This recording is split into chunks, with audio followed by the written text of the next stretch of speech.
Simón Bolívar, por Nelson Martínez Díaz. De los Andes a Carabobo. La renuncia presentada por Bolívar en el Congreso de Angostura no fue aceptada, y pese a la reiteración de su actitud, se le solicitó que continuara ejerciendo el poder hasta que la independencia se hubiera convertido en realidad. Aclamado por los congresistas como presidente de Venezuela e investido como general en jefe de los ejércitos libertadores, se dispone a reemprender la campaña emancipadora. El Libertador había afirmado, poco antes, que los españoles no podían avanzar en los llanos, ni los patriotas derrotar a los realistas en las zonas altas, tal como estaban las fuerzas de ambos bandos. Y este aserto quedó demostrado cuando Morillo intentó cruzar el río Arauca para atacar a Páez, y este lo obligó a internarse en las marismas en su persecución. Allí, los peninsulares tan solo podían maniobrar fatigosamente, en tanto que los llaneros se movían en su ambiente.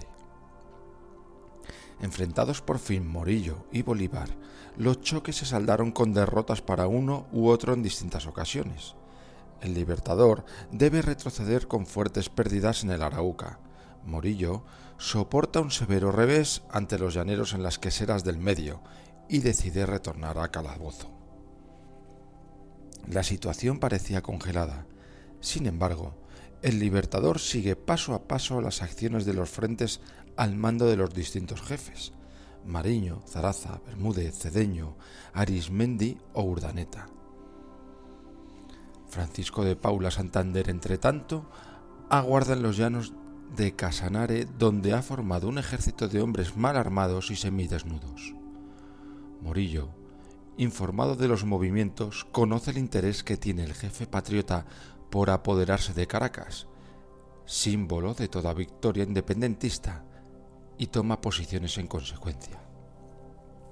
Pero los planes del venezolano eran otros, y marcha hacia el occidente, en dirección de las estribaciones de la cordillera de los Andes, con un ejército que mengua cada día por las deserciones provocadas por el hambre, las enfermedades y el comienzo de las lluvias. Esta temporada de lluvias tiene, por contrapartida, un efecto inmovilizador sobre Morillo, en tanto que Bolívar sigue avanzando pese a todos los obstáculos. En mayo de 1819, los jefes del ejército patriota se reúnen a orillas del Apure, en el pueblo de Setenta, en una choza desprovista de mesa y donde son asiento las calaveras de unas reses abatidas para alimentar al ejército realista que había estado en la zona.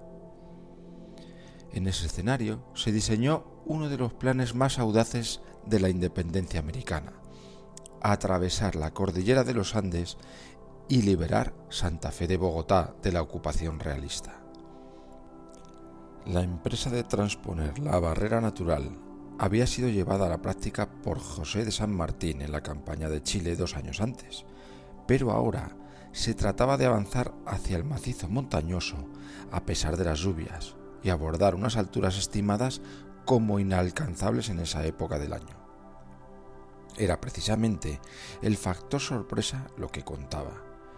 Nadie podía esperar este audaz avance. En tanto, Morillo, inmovilizado por las lluvias, no podía acudir en socorro de los españoles de Nueva Granada. La vía escogida era el paso de Pisba, considerado impracticable, pero que otorga la mayor sorpresa. Se prepara una operación en gran escala. Los llaneros de Páez, 4 batallones de infantería, la legión inglesa, los rifleros y la caballería. Se trataba de una empresa arriesgada, pero con inmensas ventajas estratégicas. La recuperación de Granada para la causa patriota suponía infringir una fuerte derrota psicológica, no solo material, a los españoles, al tiempo que se les cortaba el acceso a los recursos de una importante región. También este centro operativo abría las vías de ataque hacia los bastiones del sur del reducto colonial peninsular. Las dificultades se hicieron presentes mucho antes de abordar las estribaciones andinas. Llanuras inundadas, nieblas bajas, miasmas pestilentes procedentes de unas aguas que arrastraban animales muertos, hacían estragos entre los soldados, provocando fiebres e incitando a la deserción. No menos peligrosas eran las pirañas, que muchas veces poblaban los cauces que había que atravesar. El parque y las municiones se colocaron en almadías y los hombres pasaban los vados con el agua a la cintura o a caballo. 10 días después de la partida, habían cruzado el Arauca y se aproximaban a los Andes. La elección del paso de Pisba, en lugar de los más practicables Boquerón de Peña Negra o el páramo de Totilla, estaba decidida por su condición de menos defendido, alejado de las guarniciones españolas, que permitía conceder un respiro a las tropas luego de un pasaje de 4.000 metros de altura entre la nieve. La travesía tuvo sus inconvenientes iniciales, que estuvieron a punto de cancelar la decisión de pasar los Andes. Nadie ignoraba, en filas del ejército patriota, la dureza de la ascensión, el rigor del frío en los picos nevados, y esto era, por supuesto, demasiado convincente para los llaneros. Los neogranadinos estaban, pese a todo, dispuestos al sacrificio, y el Libertador convocó un nuevo consejo de oficiales, donde primó la continuación de las campañas. El último día de junio de 1819 se iniciaba el lento ascenso a ese impresionante bloque de granito que conformaba el acceso a las cumbres. «Excelencia, lo seguiré hasta el Cabo de Hornos», había exclamado el coronel inglés James Rooke, jefe de la Legión Británica, al discutirse la operación. Pero se trataba de alcanzar las heladas cumbres de los Andes, con soldados mal equipados para la empresa, escasos de alimentos, seguidos por sus mujeres, entre cuyas filas hacía estragos el soroche, dejando el camino sembrado de cuerpos que se congelaban lentamente. La cima que coronaba los Andes en el paso de Pisba sumó cadáveres a los que ya habían quedado en el camino. De los 2.000 hombres reunidos al comienzo de la marcha desde Angostura para emprender la extenuante campaña en la cual, según O'Leary, durante 7 días las tropas marcharon con el agua a la cintura, mueren decenas en los Andes. Los británicos dejan una cuarta parte de la legión en el trayecto. El diario de O'Leary narra los terribles sufrimientos y la heroicidad de quienes trepaban hacia la cima, entre ellos un oficial haitiano. La mujer de un soldado dio a luz un niño, narró asombrado el irlandés, pero ella no le impidió continuar la marcha con la criatura en brazos. Una vez en el pueblecito indio de Socha, al otro lado de los Andes, el número de bajas era ya impresionante. Las poblaciones de la zona les proveían de víveres y ropa, y Bolívar ordenaba la requisa de caballos e incluso el reclutamiento de hombres, para paliar en algo los huecos en sus filas. El resto del ejército, que había llegado al corazón de Tunja, logró reponer fuerzas antes de comenzar los choques con los realistas. La impresionante hazaña proporcionaba la ventaja de la sorpresa, y los españoles no sabían el número real de las fuerzas patriotas. José María Barreiro, el general del ejército peninsular, decidió emplazarse en posiciones defensivas de difícil acceso. En Gámeza tiene lugar el primer encuentro.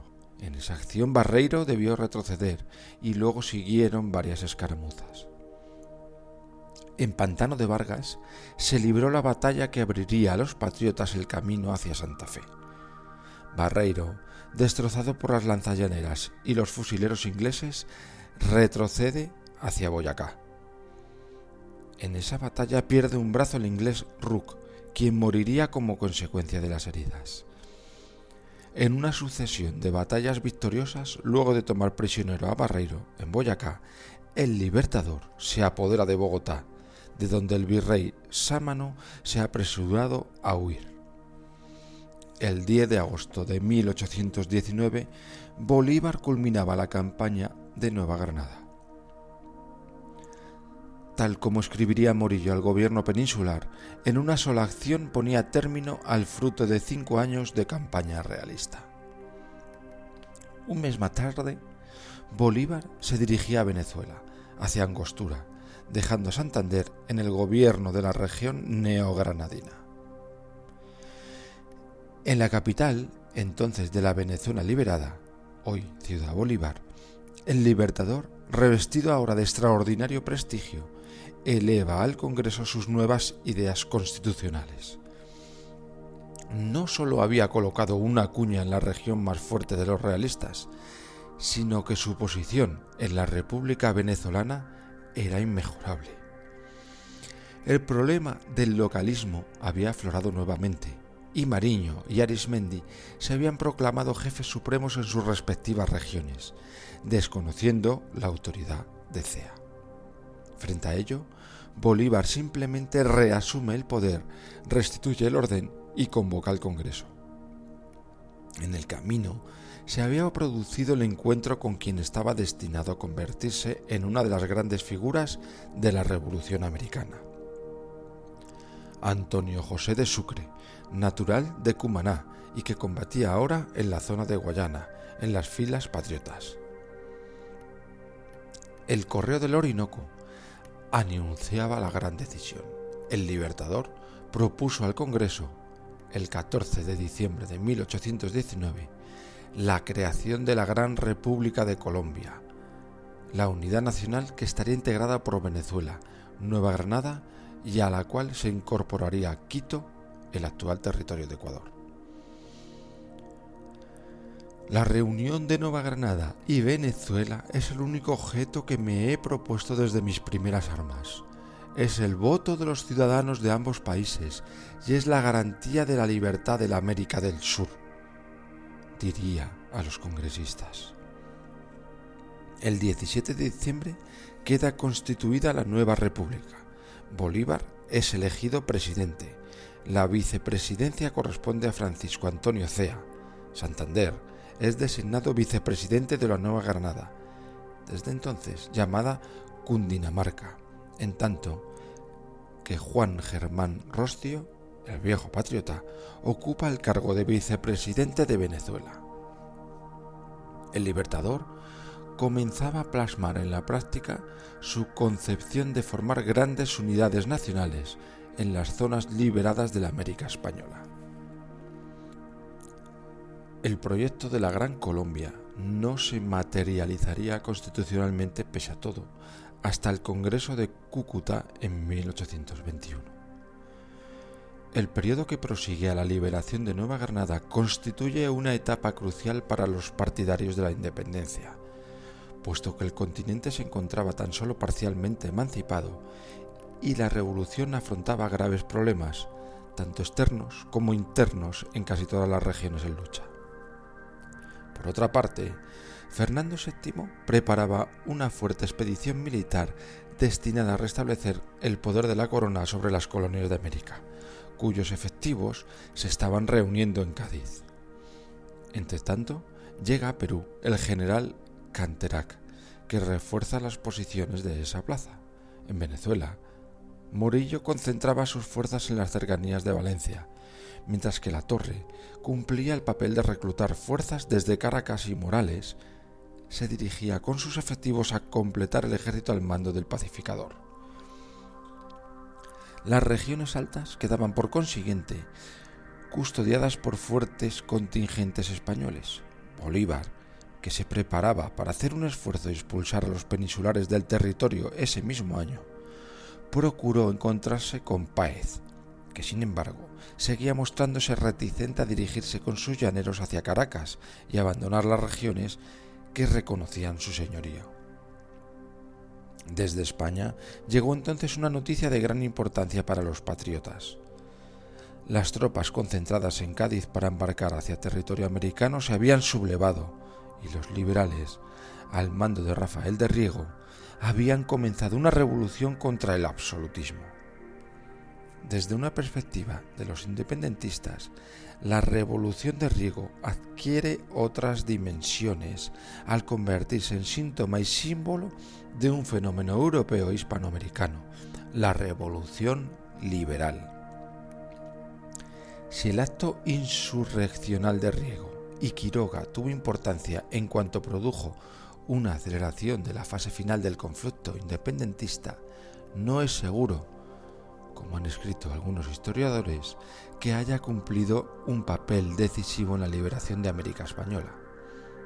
En verdad, las dificultades para una reconquista eran de tal magnitud que tan solo el empecinamiento de la monarquía absoluta y los fuertes intereses comerciales y financieros en juego podían insistir en la continuidad de una guerra que devoraba vidas de españoles y americanos.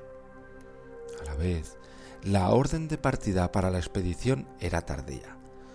Para los consejeros de la monarquía no podía ser desconocida la situación general en el continente y el estado de su ejército en América. De los 10.000 hombres enviados a las órdenes de Morillo, había perecido la mayor parte, no solo en los combates, sino también por causa de las enfermedades tropicales. Pero además, sucesivas liberaciones en distintas áreas de América del Sur, el Río de la Plata, Chile, Paraguay, Nueva Granada, la situación delicada de las tropas españolas en Venezuela y San Martín, que se dispone al asalto de Lima, parecían indicar un progresivo deterioro del predominio español. Proclamada la vigencia de la Constitución de 1812, la perspectiva liberal era negociar con las colonias sobre la base de que existía un gobierno constitucional en la península. Bolívar había instalado su cuartel general en Cúcuta al promediar el año 1820, con la esperanza de asestar un golpe decisivo a Morillo. Pero al finalizar este año, el general español recibe la orden de concertar un armisticio con los jefes del movimiento emancipador. No solo era un hecho importante en la historia de la Revolución, implicaba asimismo el reconocimiento oficial de la existencia de un ejército independentista y de una parte antagónica con derecho a ser oída. El 27 de noviembre se firma el alto el fuego entre Bolívar y Morillo, pero 6 meses más tarde, la lucha se reiniciaba desde Maracaibo. Bolívar avanzó entonces hacia el espacio venezolano, donde se produciría la confrontación decisiva. El 24 de junio de 1821 tenía lugar en Carabobo la batalla final donde las fuerzas del Libertador derrotaban al ejército español. Los llaneros de Páez habían jugado un papel decisivo para quebrar las filas de las formaciones realistas. 5 días más tarde, Bolívar hacía su entrada en Caracas, mientras La Torre se veía obligado a refugiarse en Puerto Cabello. Los focos de resistencia españolista serían desalojados poco a poco, hasta liberar totalmente Venezuela.